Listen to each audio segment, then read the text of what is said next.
My name is Sandra and you're watching Micro Moments. For today's video, ako ay kakain lang naman po ng dinner.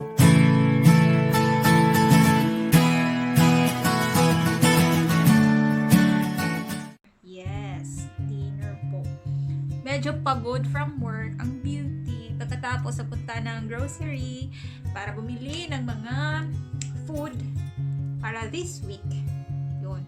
Hanggang next week, friends. Kasi this week, pag holiday po dito, wala. Close po talaga yung tindahan. Wala kang magpagbilhan. Kaya need nang bumili ngayon. Kasi kung Wednesday pa ako bibili, madami ng tao. Kaya ngayon pa lang namili na po ako. Ano ba ang food ko for dinner? Yan, nakikita niyo po, oh. Pizza na walang karne. Yes, you heard it right. Wala po yung karne ang pizza. Instead, meron pong spinach. Yung nakikita nyo sa na green. Spinach po yan. Ano pa ba yung ibang kakainin ko for dinner? Ayan. Mixed fruits and nuts. Iba-iba po siya na nuts. Ayan. At saka, meron akong canned pineapple lang naman to, friends. Hindi naman to fresh. At least. At saka kung feel kong kumain, meron din akong chocolate. Quick lunch. Quick lunch. Ay. Bago ang lahat. Kasi, pagbili ko ng pizza, friends, pizza lang talaga. Wala talaga yung spinach. Kaya, need lagyan ng something. Para mas may lasa naman, friends. Lagyan natin ng black pepper. Para may lasa naman pagkain ko. Kasi pag lagyan ko ng garlic powder. Yan. At saka basil. Totoo lang. Hindi ko alam kung ano yung ano nito. Kasi madami naman akong mga ano doon. Spices. Feel ko lang ito yung ilagay ko today. Minsan, nilagyan ko to ng chili. So, ano lang yung feel ko, friends, nilalagay ko. Yun. So. Ano pang iniintay natin? Hindi kumain na.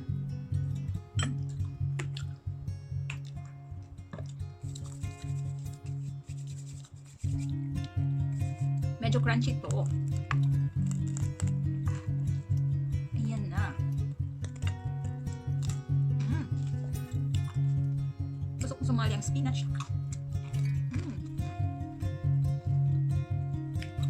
Nasa Pilipinas ako, friends. Yung favorite vegetable ko ay malunggay. Tapos dito sa Norway, favorite vegetable ko ay spinach. Minsan, makain ako ng pizza tapos meron akong kalabasa. Pag napunta ako ng Asian store, nalagyan ko ng kalabasa.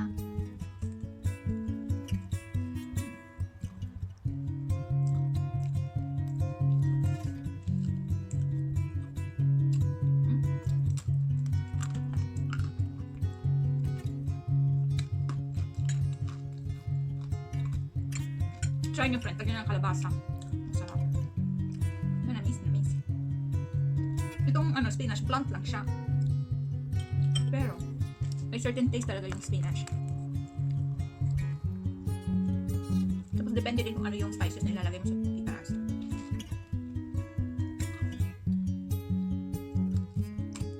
Kain tayo, friend. Huwag madaya ako ka lang.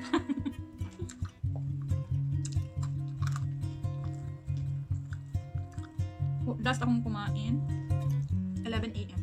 Ngayon 8 na pala, friends. 7:54 na. Buti na lang meron akong tissue dito. Nalaglagan pa ako ng nalaglag pa yung ibang spinach. Buti na lang, Girl Scout.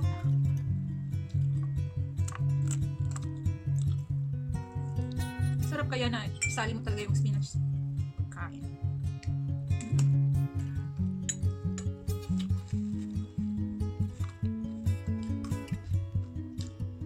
Siguro tatawag ko dito sa pizza na to spinach pizza. Walang halong meat. Uy, uy. Medyo mahirap na dito sa gitna banda. Ano ba to?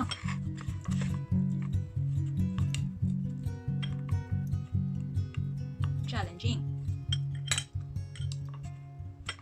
Challenging.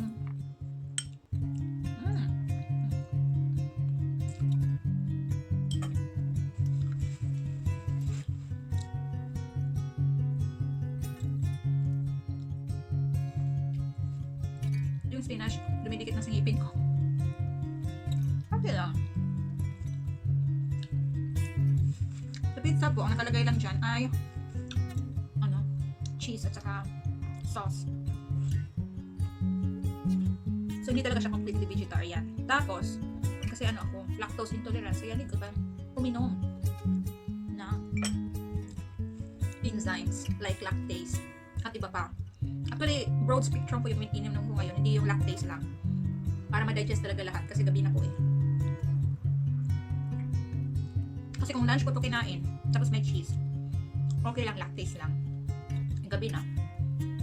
Kaya hindi talagang tuduhin. Broad spectrum. Iba-ibang enzymes ang nilalaman.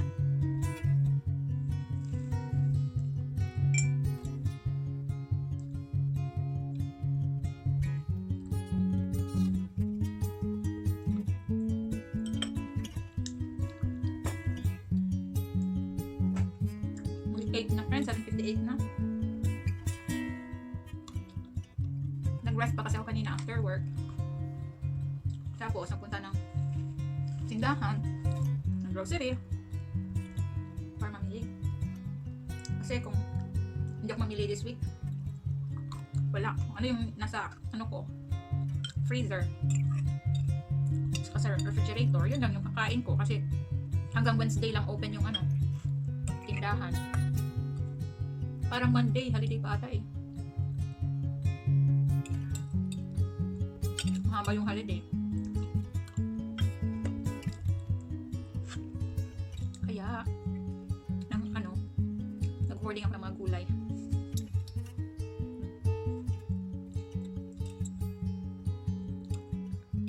Meron naman akong rice, tsaka oatmeal. Gusto kong kumain. Ano ba yan? Kakalungkot naman to, nahihirapan ako.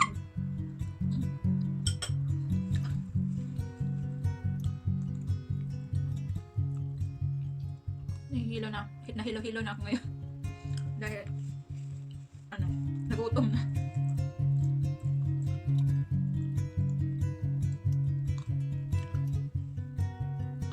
Sarap talaga kumain friends pag gutom, no?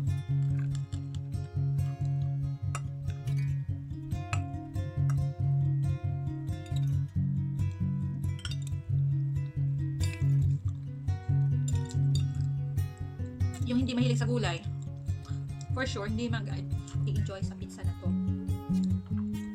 Pero, sa mga mahilig ng gulay, tulad ko, gustong-gusto ko yung pizza na may gulay sa ibabaw. Perfect na perfect.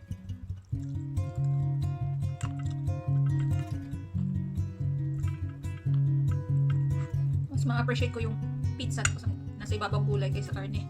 Totoo lang. Tsaka yung pizza na ito, hindi mo ito mabibili sa pizza house. Peanut pizza. Diba?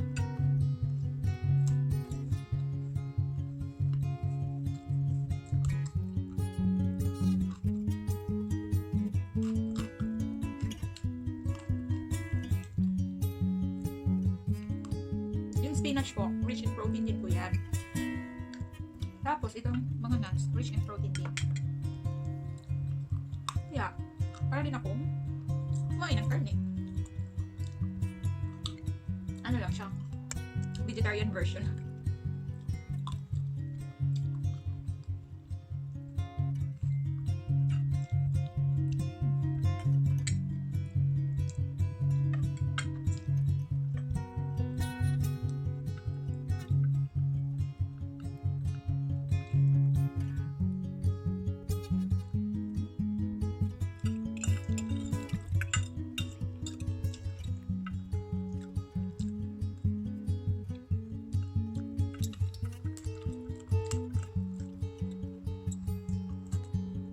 walang gulay, lalagyan natin ng gulay. Kagilid na siya eh.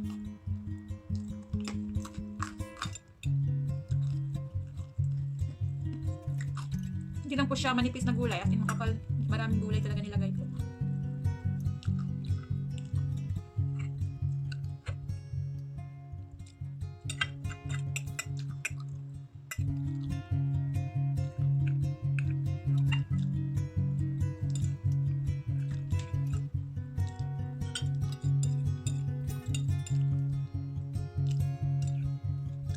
Hindi po siya maliit na pizza ha. Malaking pizza po to. Good for 4 people. Kinakain ko. Hindi po to good for 1 person. 4 kataon, bubusog na nito. Mag-diet siguro, 5. O 6.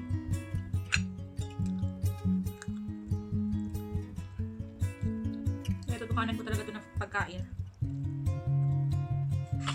Laki na ng bawas.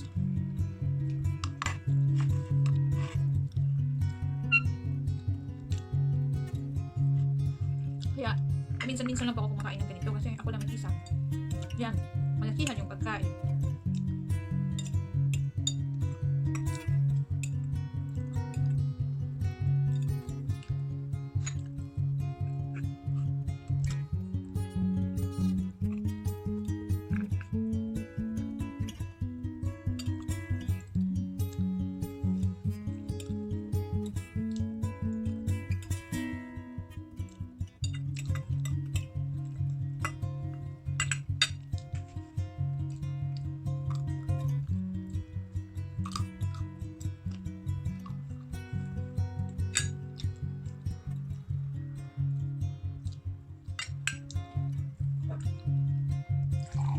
Yan, drinks natin friends ay pure na tubig lang.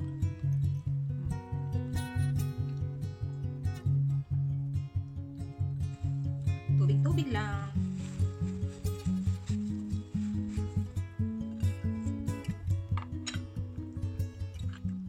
Hindi ako makatulog dito ng early friends. Kasi magbubusog ako. Late na siya. Kailangan kalahati ng kainin ko. Good for 2. Kasi, alam nyo ba friends, almost 1 AM na ako nakatulog kagabi. Kasi po, yung 1 AM, araw na kanina na yun friends. Yung 1 AM kanina friends, the other day, or 2 days ago, 12 midnight pa lang yun. Ano na kasi, nag-summer forward kasi pag umaga ng Sunday, early, yung siya, early in the morning ng Sunday. Siya summer forward. Kaya nag-advance na naman yung oras. Yung mata ko nag-adjust. Kaya medyo hilo din ako kasi kulang ng tulog.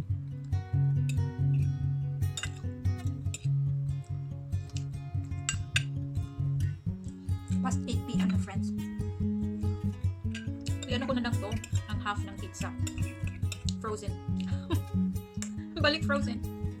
Ang ganda, friends. Tingnan nyo, ang ganda ng pizza, oh. No? Ganda siya. Sobrang busog ko, friends. Imagine mo, good for 2 yung kinain ko. Malaki kaya na, no? Itong plato na to, malaki to, friends. Ito basta-basta ng plato. Isang plato talaga. Malaki. Ay, tayo na pineapple.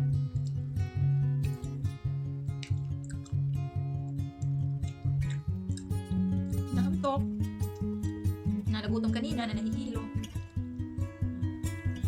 Yan.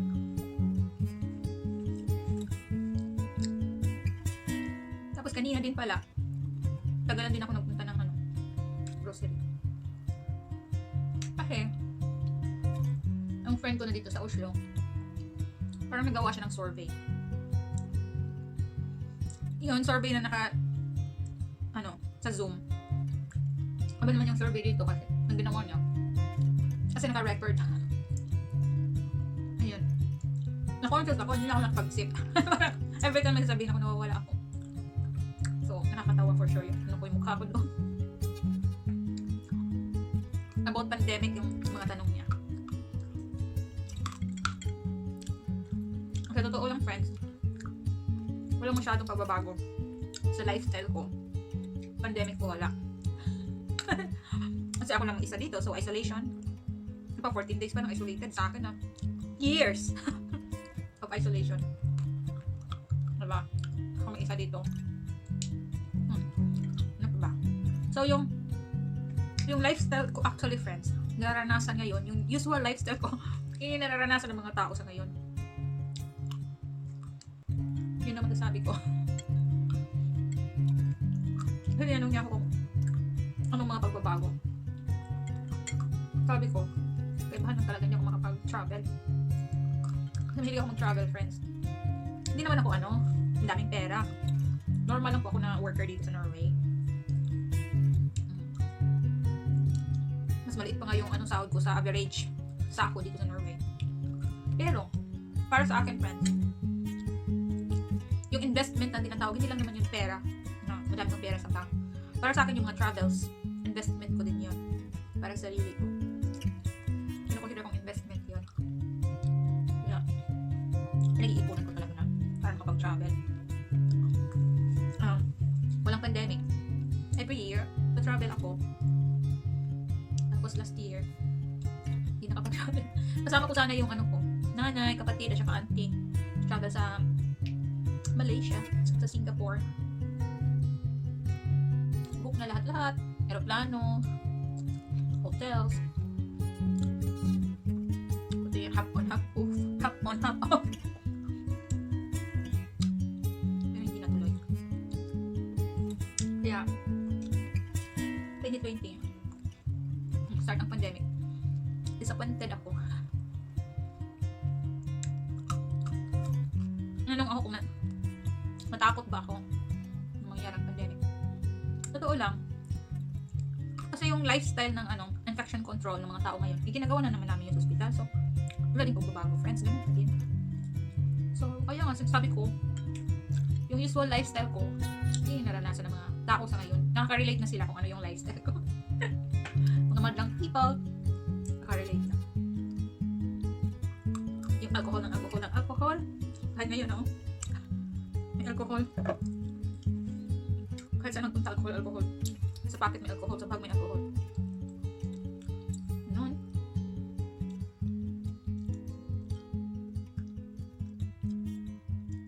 Ayun, pagbabago lang pala.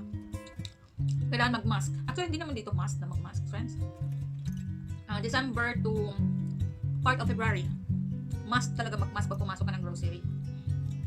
Ano yun, napunta ko ng grocery, ilan lang nagmamask. Karamihan hindi nagmask, lalo na yung mga young people. Hindi nagmamask kasi, naman hindi obligatory na magmask. Pang mga public places ngayon. Pero kung ina-oblige naman, friends, musunod din naman mga tao dito. Follow din sila magmask. Pero simula March, hindi na kasi obliged. Ayun, hindi na magmask. Pero ako as healthcare worker, ginagawa ko na pa din yung part ko. Kahit fully immunized na ako, ginagawa ko pa din yung part ko, friends. Hindi para sa sarili ko, hindi pati sa ibang tao na din. Magiging mabuting halimbawa sa ibang tao, diba? Kaya hindi naman nila alam na healthcare worker ka at least. Pagsuot ng mask at yung pagdating mo sa grocery, mag-alcohol ka. Tapos magbayad, alcohol ka. Before ka lumabas, alcohol again. Habang nasa loob ng grocery, hindi ko makawak sa mukha, mga ganun.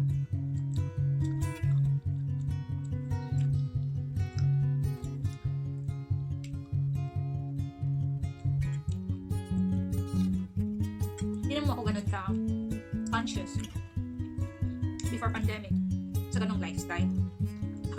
Sobrang alcohol. Pero every patient talaga, assign ako sa magkuha ng blood samples. From one patient to another, hindi talaga alcohol. Before kuha ng blood samples sa isang patient, tapos pagkatapos. Kaya ang nangyayari, nagtatry talaga yung kamay ko. Kaya pagdating ko sa bahay, meron na akong mga scars, friends, dito. Mga scars kasi sobrang dry. So kung masagi siya, friends, madali siyang kasukat. Kaya madaming scars. So yun, friends, wala talagang masyadong pagbabago sa daily living ko. Pandemic man wala.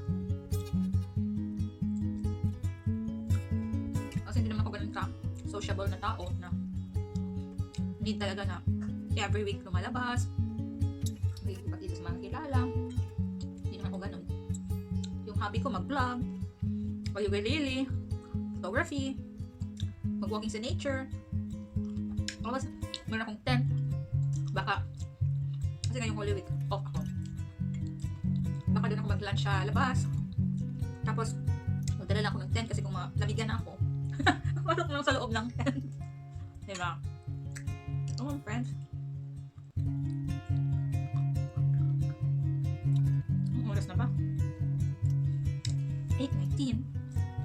8:19 na, friends. Lagay ko na lang to sa freezer kasi 8:19 na. Tapos, bukas ng umaga, before ako mag-duty, kainin ko naman yan sa lahat eh. Kasi 11 a.m. po yung duty ko. Kaya may enough time talaga ako pagkainan. Kainin tayo ng konting chocolate. Wala yung cellphone ko dito. Kalimutan ko na yung ibang tanong. Ano daw ba ang nakita ko parang ganun sa karamihan yung pandemic? Siyempre madaming nawawalan ng pag-asa, nakakalungkot, gano'n. Meron akong kakilalang pagkamatay. Meron ding nag-suffer ng anxiety. Kahit nga ako, friends, hindi mo ano yan, mawala. Minsan depression. Tapos, ito pala friends. Ang bad side. Hindi ko na-remember kanina. Ano yung bad side ng pandemic na nangyari sa akin. Kasi every year, yung naiisip ko talaga is mag-save para mag-travel. Tapos, last year, tsaka this year, parang hindi ko nakikita mag-travel ako. Ang dami kong binili na hindi siya necessary. Ito lang. Parang gusto kong bilhin yung parang impulsive buying, friends, yun. Nangyari yan sa akin. Hindi ako nagalagalag sa department stores. Totoo lang. Internet, friends, yung Facebook. Yan. Pakita ng ads, ano yung mga magandang bilhin. Nakakasama pa. Kasi pag outside, Norway bibili. Minsan, yung presyo ng bagay, at saka yung import tax, at saka tax mismo, dalawang tax yung bayaran eh. Import, at meron pang MBA, whatever. Tax din yan. Minsan, pareho lang yung, mababayaran mo sa tax at saka yung bagay na bibili. Ganon. So, dito talaga yung maganda. Na, impulsive buying. Parang, pag nabili ko yung gamit, or na-order ko yung thing na yon, parang feeling happy and satisfied ako. Tapos pag andyan na, nalagay lang naman sa gilid, hindi naman ginagamit. Kaya, hindi talaga maganda, friends. Pero, ang magandang side naman, pandemic. Madami kong na-learn na bago. Tulad ng pag-iutilili. Bago yun. Madami pa. Yung Udemy app, ano kong na-learn doon. Tapos, mga libro. Ayan. Madami kong books. Parang sinisipon ako, friends. Yung mga ganyan, good vibes. Madami akong akla na binili dahil din sa pandemic. Iba't ibang topics, friends. So, walang particular. Meron about health, pero hindi sa linya ko, health in general. Meron red light therapy, meron about good vibes, papa-uplift naman. Ako ba naman? Marami kong aklat na nandito. Meron ito, The Daily Stoic. 366 meditations on wisdom, perseverance, and the art of living. Mga ganyan. Dami pa yan, friends. At saka aklat ng chords sa ukulele. Gusto ko talaga yung ukulele, friends. Pero need ko na mag-wear ng pang-protecta kamay ko. Kasi na-injured na ako. Injured na ako dati. Kung in-injectan nga ako dito ng cortisone sa nerve. Kaya careful talaga ako. Hindi ako everyday na-play. Sandali lang. Sinitipon ako, friends. Excuse me.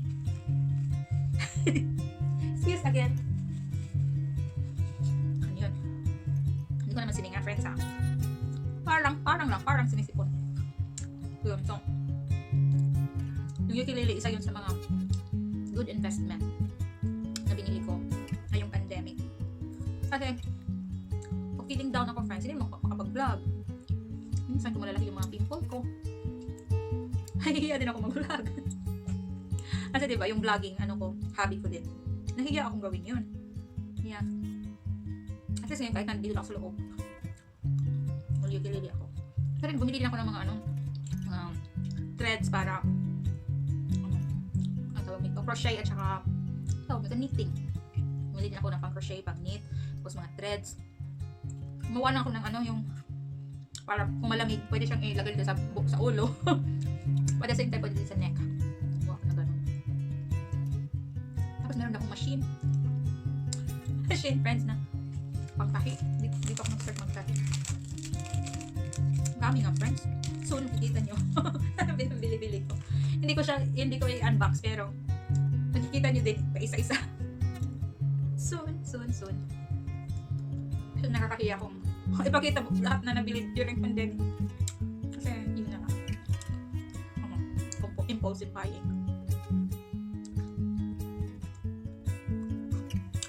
Oras na ba, friends?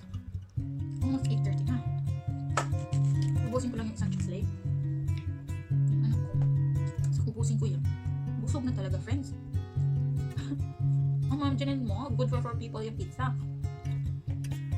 Pero bukas, umaga, kainin ko talaga yan. Hindi ko ako mag-work. So, ayoko magbaon ng pizza na work. Magbaon ko gulay.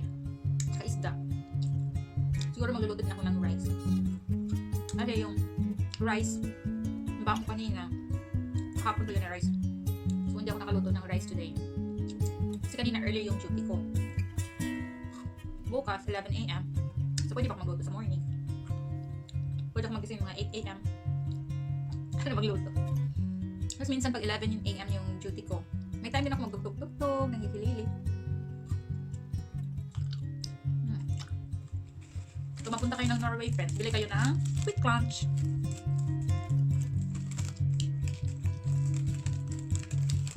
Last na.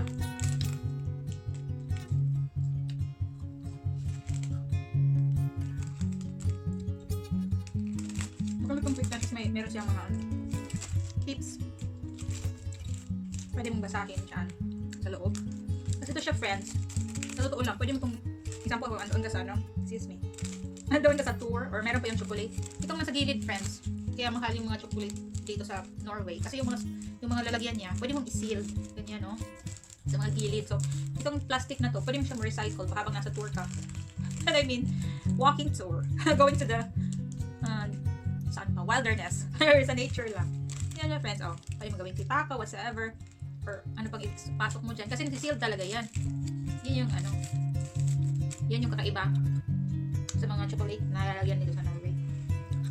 Kasi pwede mo siyang close. Susunod ako, friends, yung ilong ko talaga. Yung ilong ko. So why? Lapit na. 8:31 na, friends. So ulang, friends, antok na ako, friends. Pero busog. Kaya hindi pwedeng matulog ka agad.